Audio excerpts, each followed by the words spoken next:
and it's strengthening. It is an 80-mile-per-hour Category 1 hurricane right now, moving to the north-northwest at 10 miles per hour. Here's the thing about that forward movement. It's not going to be moving at 10 miles per hour throughout all of Texas. Once it comes on shore, it's going to really slow down its progress, and it starts to rain itself out. So all of this rainfall that we see here on radar is just going to continue to pour over those same areas for several hours. Right now, we do have a flash flood warning in effect for Brazoria as well as Matagorda. This is through 4:45 this morning, and we are going to see more on top of the 4 inches that you've already picked up. In fact, some of us could pick up to 8 inches of rainfall. Would be surprised if some areas even picked up nearly a foot.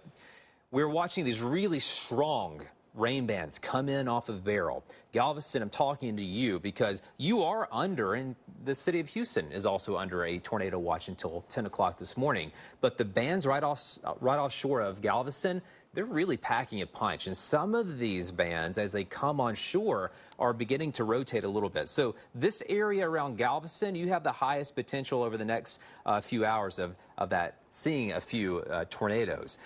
In terms of the water rising, you've got this wind coming on shore as Beryl comes closer to the coastline of Texas. The water's beginning to pile up. Some areas, Port O'Connor, you're up to 3.5 feet. We expect all of this to continue with this wind that is howling at the moment. We are going to see a lot of rainfall. We're going to see the winds really pick up. You're going to see your conditions deteriorate across the coastline of Texas.